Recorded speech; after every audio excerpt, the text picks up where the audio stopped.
Okay, so something that's been something I'm thought about before and having like dealt with different people is the question is so like is Windows really better for business than like Linux is? Because a lot of people are like, well, Windows this, Windows that, but then in a lot of cases Linux is basically the de facto that a lot of things go for. Let me go. So a lot of people use desktop Windows for their business. And a lot of people use Linux for their servers. So you've got a couple different handoffs and going through. So this is just off the cuff researching, and I wish they laid it out. Oh, pretty well. Oh no. Oh no. 75%. So Windows has 75% share of the OS and software market, basically desktop market. Windows Server are the current options for Microsoft Server OS. So most IT admins are comfortable using either flavor. Let's see, remote desktop. You have remote desktop on Linux, but makes how you intend to run them. Mainstream support will end. So let's see. Cost is also an important factor. So here's the big thing I think for Windows is cost is an important factor. License fees are expensive. The more employees you have, the more expensive it will become. Choosing older versions to reduce costs will come with the caveat of shorter support lifetimes. So you've got end of life that happens with a lot of Microsoft stuff. So there comes a point where you absolutely have to update and pay for that license. Whereas Linux, free operating system, developers have largely embraced Linux, more particularly in web development. Redistribute it without spending any money. You can upgrade it and things like that. It's not a complete operating system. This is the GNU plus Linux thing going on, obviously. So has a smaller footprint and resource load. Distributions can be configured with as many or as few components as required to ensure the most effective use of your environment. Okay. Oh, my goodness, guys. Selecting the right platform for your health of your business is worth building a test system, running your preferred OS so you can spot any issues, check security and performance prior to going live with minimal disruption for your users. So I think the big thing for me,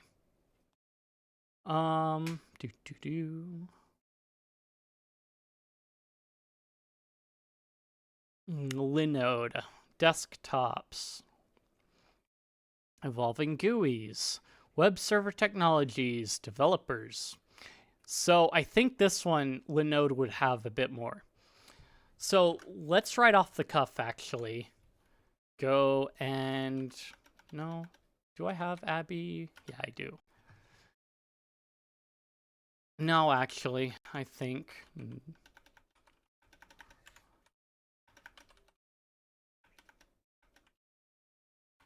Okay, numeric. So if we take and we put Windows here and Linux here, then we can go and we can be like, okay, so what does Windows have going for it? Market share of desktop. Then Linux has market share of servers, because Linux obviously define like these are my assumptions. So let's see, we've also got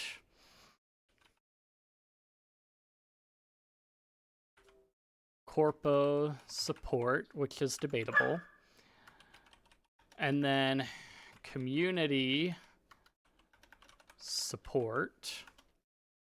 We've got closed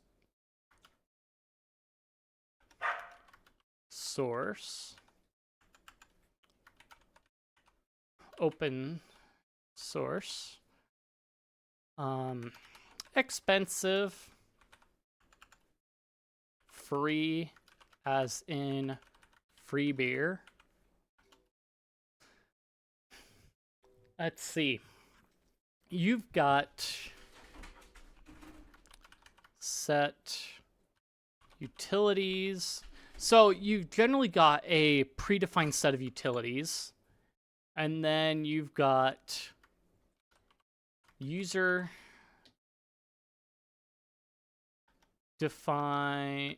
Can I spell defined right? Utilities. So Linux gives you the ability to define your own utilities that you use and also the footprint that you have. So bloated, generally lighter. Let's see. Well, Windows does have end of life eventually. And constantly updated unless maintainer disappears. So you've got these like different factors that kind of factor into which one is which, that I think is a decently fleshed out system. Well, I mean, okay. Corpo dependent security updates. And then this one is community dependent security updates. So community can be a little bit quicker with updates than a corporation can, and that can be a deciding factor in some things. So if someone finds a vulnerability in something, either A, they can patch it themselves, or they can find someone with a skill to patch it somewhat quickly. So it's kind of a trade-off. And then whereas with a corporation, you're waiting for their development team to receive the report or find it themselves and then patch it themselves. And then you have to wait for the update cycle to go through, depending on how quick their urgency on the update cycle, wherever they put it. So Linode has their page if we go back to it. So history of Windows and Linux. Linus Torvalds developed Linux as an experiment based on Minix. Minix was a variant of the server operating system Unix. MS-DOS applications. Windows eventually became an operating system when Windows NT arrived. Windows was molded from a desktop operating system into a server operating system, which led to a high degree of common code base for desktop and server versions. So Windows starts out as the desktop operating system, and then they just add different utilities for the server, whereas Linux is based off of a variant of Unix for servers, it seems like, and then eventually became a desktop with its different things. So let's see. Windows dominates desktop and laptop computing, while with Apple close behind, Linux lagging in third place. Microsoft has widespread business use market share based on historical dominance coupled with varied business systems, administration software, and applications. So a lot of developers develop their applications for Windows. So we've got developer application support, basically. And then that look and feel like, so applications and their administration turning into cloud infrastructure largely dependent on Microsoft's own Azure cloud. So Linux desktop permit cloud use and are focused on client-side computing resources. Popular applications that look and feel like Office do not need hosting or licensing costs and retain large compatibility with dominant Microsoft offerings. So a lot of business use of Linux on the desktop can authenticate to Microsoft Directory structure resources, Active Directory. Linux lacks variety in specific areas of application support, but only rarely is there no FOSS equivalent to popular genre of Microsoft desktop application for office use, more particularly. Gaming, well, no, gaming has better support, but early on it was kind of a problem. Microsoft also ties security to a TPM hardware module and the Prism chipset that serves as a core moderator of cryptography, numerous encryption authorization. Linux desktops use alternative encryption method for files and a variety of security authentication schemes, frequently multi-factor, OAuth, and FIDO2 devices. So,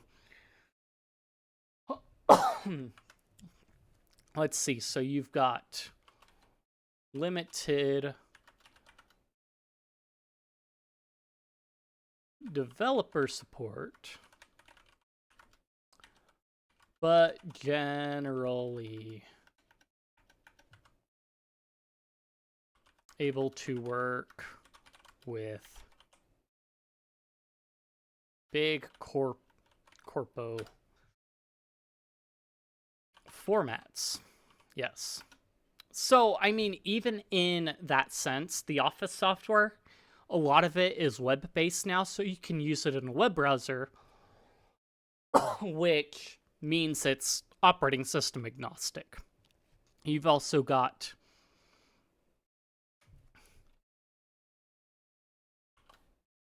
largely TPM, Prism, security,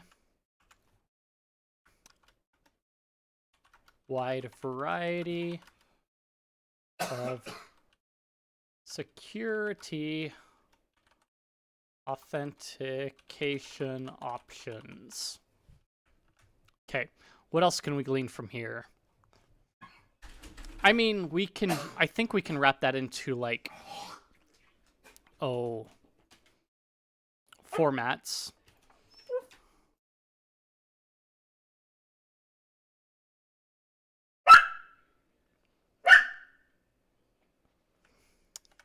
Okay, so let's go licensing costs. Little to no licensing costs. Okay. Licensing differences between Windows and Linux. When it comes to licensing, Linux wins for simplicity and zero cost. Free. I think we listed that already. Starter, home, enterprise, blah, blah, blah. OEM-specific licensing schemes. But only recently has Linux been an available option to desktop and notebook hardware. It's now offered by the top-tier desktop manufacturers and supported and issued with Linux and apps on board. Doesn't publish a source to the operating system. Most of its utilities and accompanying apps, modifying them must be done at the machine code level, or they must be attached to Microsoft's published application APIs. API compatibility is offered for communication tasks like web browsing, reading email, transferring files, internet tasks. So we've got our licensing and the other thing figured out. So now let's go with the evolving. Most GUIs find their origin in the Smalltalk programming language. Let's see, race between continuous GUI software, familiar with Windows GUI programming. Let's see, Microsoft makes up for scripting and macro execution by adapting its PowerShell and APIs to match the rich scripting infrastructure and Unix variants, in this case, Linux.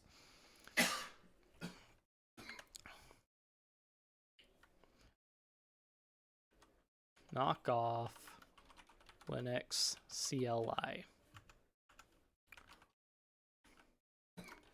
Many options for CLI.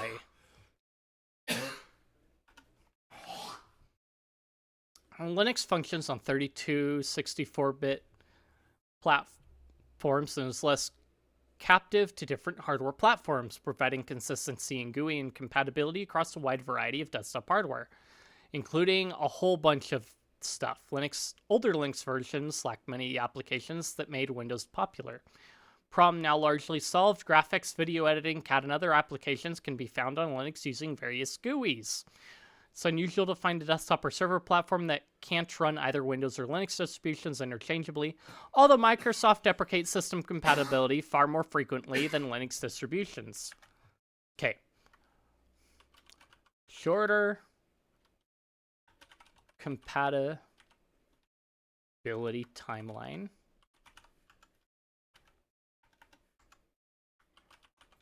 Longer compatibility timeline. I mean, we've had like old ThinkPads compatible since forever, and many distributions didn't get rid of their 32-bit versions until like a while ago. You now have to go to a different Arch distribution version in order to get 32-bit versions for Arch. So it's like Arch 32 or something like that. Let's see.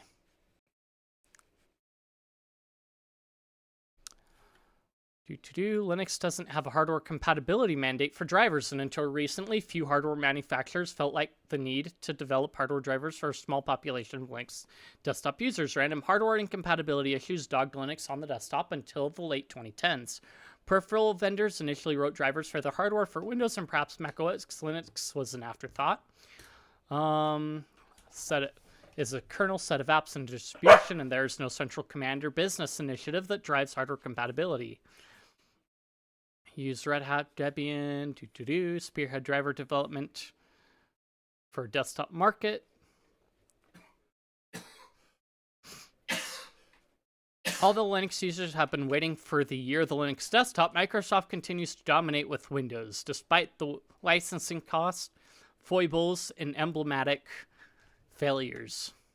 So, is year of MS desktop will be year of the Linux desktop. Let's see.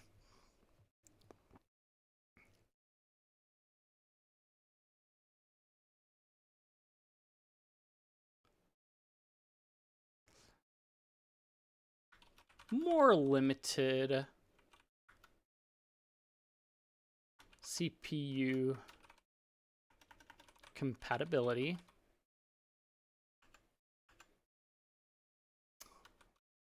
Wide CPU compatibility. So depending on your needs, yeah. Let's see, web server technologies. Linux dominates Windows when it comes to web services, thanks to the success of the Apache web server. So market share of servers, market share of desktop. Docker container runtime and the Kubernetes container orchestration system and WordPress publishing platform. Web hosting and other services are changing. Microsoft Server Editions, which can be expensive, host both non-Microsoft web server products as well as its own. Let's see, make its offerings include client-side browsers, web servers. It says programming, hosting modules, highly proprietary. Linux dominates web services partially because of the LAMP stack. Linux, Apache, MySQL, and Perl PHP. LAMP stack and variants are a systematic, highly deployed go-to development stack. Many of the world's web applications use variants of LAMP to serve their content to the internet. Apache and Nginx dominate the World Wide Web. Farclip Sync, Microsoft's Internet Information Server. Both Apache and Nginx FOSS web servers run freely on Windows Server platform and do so a highly scalable and license cost-free model. When compared to Linux's web services, Microsoft's does not effectively compete. With Microsoft, web server hosting is often done on FOSS platforms principally, but not exclusively on Linux for its nominal cost. Although code is free, support is contracted or self-sourced, Microsoft attempts to compete with this trend with its own cloud hosting platform. Considering Linux versus Windows in the domain of web services and development, Linux wins. Linux statistically has a dominant number of hosted web installations, including Apache and Nginx web servers. So let's see.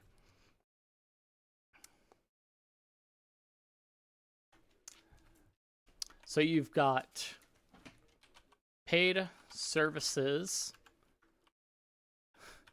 self-serviced. Either way you go, you've got paid options basically for helping you get service, and then you have to figure it out on your own. But it's highly well documented. So, but well documented. So, I mean, really, developers, and there's an amorphism that Windows is a developer's day job, and at night, moonlighting combines Linux and FOSS development. Let's see. Microsoft now supports Linux development environments with VMs and desktop guest services. IoT, smartphones, and tablets. Although ports to certain ARM configurations exist, Microsoft Windows primarily ports to numerous IoT platforms and families, as well as OEM service platforms. Small amount and often captive to AMD and Intel. By contrast, Linux supports kernel ports to IBM mainframes, RISC-V updates over long life cycles to older Intel AMD platforms. It also ports to SCADA platforms and industrial configurations. Developer network is huge. It supports many aging developer frameworks subject to current hardware compatibility, blah, blah, blah. And API support meant to inadvertently breaks code during updates, patches, and fixes that cannot be tested across numerous platforms that it supports. Internal nationalization of language support strong. Linux has worldwide development support porting to target language families through character set support has been part of the Linux experience longer than it's been for Microsoft. So, international support, more matured international support. Let's see. Most popular Linux distributions have strong documentation to support developers and provide internationalization, multilingual support. Leading Linux distributions use unique patch, fix, and update software models, which are largely interoperable between distributions. Include Microsoft provides limited Ubuntu support. Ubuntu can live inside a Windows sandbox and is progressively interactive with Windows resources. Comparison finds Linux leading across multiple languages and language frameworks. Let's see, Visual Studio supported only Windows hosts as targets until recently. It supported Linux, native Linux support gaining wide acceptance because of its lightweight OS payload. Linux is also a strong choice for virtualization, hosting, and cloud development. Many language and development frameworks, blah, blah, blah. First camp uses Microsoft and Azure, where Windows and Linux support is strong. Second camp uses Linux-based hosting. Microsoft Windows hosting is rare primarily because of the Windows OS payload size and its cost. Yeah,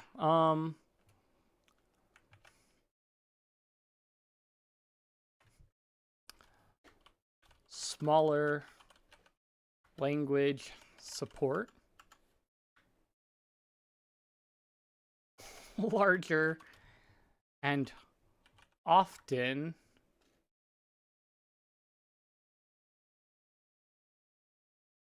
obsolete language support. Yeah, like the large amount of languages you can program with Linux on is crazy.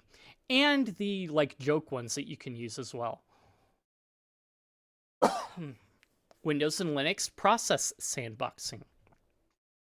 Keeping processes from interfering with each other or breaking security models is important. Application sandboxing chiefly took place on Solaris before the concepts were ported to Linux. Now leads Windows and process sandboxing methods, VMs. Let's see, Windows servers were once tied to a physical server, but OS virtualization enabled numerous discrete licenses to be hosted within a single server. VMware and others found methods to optimize server licenses. Application security and resource controls. Very quickly under first Solaris, then BSD and Linux containers, or the sandboxing of application service platforms is popular for its ability to package and rapidly scale workflows, especially using web-based tech. Success is mostly due to Docker. Microsoft ported the concept to Windows Server where it didn't take hold. Highly extensible farms of Docker package applications are managed by orchestration, and the Google model of Kubernetes is extremely popular as an orchestration platform for services deployment and lifecycle management. Linux wins the battle of rapid, low-cost extensibility. Containers on Linux are not as expensive as discrete instances of virtualized Windows licenses and their large, expensive payloads. So, discrete licenses, rapid and free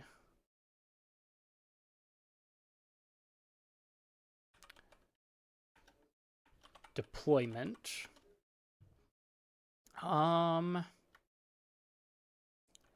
VM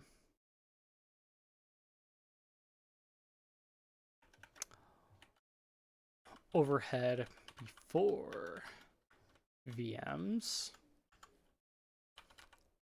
Lightweight. Can I get the right one? And how do we put it?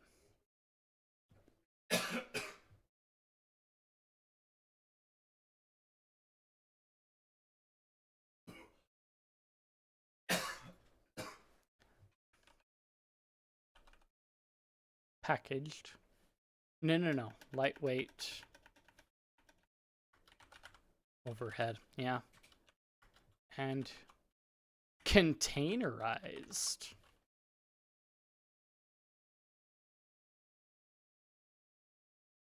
Rapid and free deployment with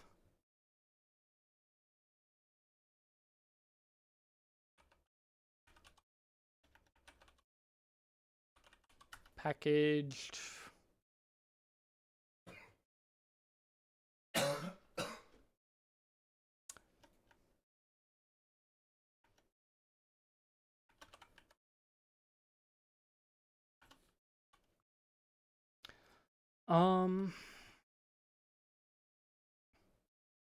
what?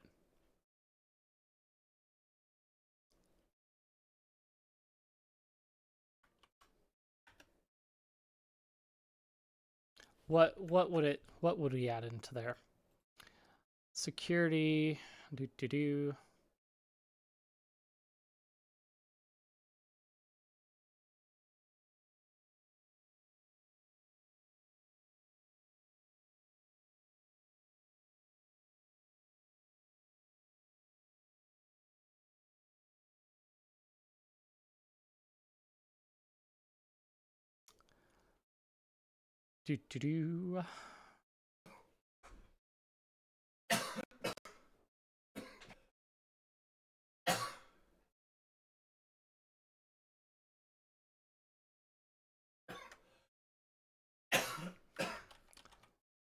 Limited packaging.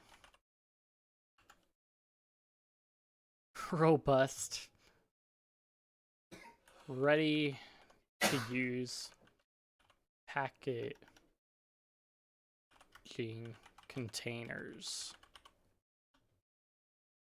So you've got like some Windows VMs probably have some packaging options, but the containerized options with Linux, like Docker and things like that, include all the libraries ready for it to spin up right away. So you set up a Docker container, and then it just is ready to spin up and go.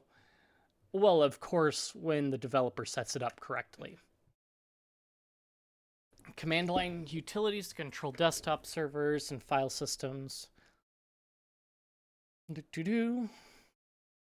Microsoft does little to support external operating system connectivity except through browsers and only offers the barest Unix or Mac support. Linux can connect to Windows proprietary extensions of directory services and through Samba. Linux support for Mac OS and vice versa is strong. Again, I think this goes back to formatting. Yeah. Microsoft's closed source model means that its source code cannot be scrutinized or modified by outside developers. Linux's open source model means that developers can review and improve a distribution source code. Linux possesses a significant advantage over Windows because of its open source code. Microsoft is growing in its support of open models, but it's largely based on proprietary licensing, closed source, and closed model licensing. Linux's use cases and connectivity options are publicly published, so are its applications. With few exceptions, Linux distributions remain free of cost, and like Windows code is patched, updated, fixed on an ongoing basis. Some are patched on rolling basis rather than every 30 days. Let's see. Many Windows users fear the monthly Patch Tuesday for its unknown consequences when updates are applied. So you do have an easier option of rolling back updates if something breaks with Linux, because you can downgrade an individual package. But Microsoft may be a little bit harder to roll back with. Many eyes on code increases code quality, the rapidness of bug fixes, security patches, and the ability to mate applications together safely. This is an aspect of Linux operating systems. However, like most things related to computing and web services, best option between Windows and Linux largely depends on your particular use case and the type of IT resources that you have available. So again, this list comparison builds off of that idea. And so depending on your needs, you will find what works best. For my assumed the larger portion of my assumed audience, I'm pretty sure I know what you're going to go with. If you enjoyed the video, then like, comment, subscribe, feed the algorithm, boost the video up, share this video with your friends. If you found it informative or you just want to chat, I've got plenty of places in the description, Discord, Guilded, and what have you. Check those out, and I will see you guys in the next one.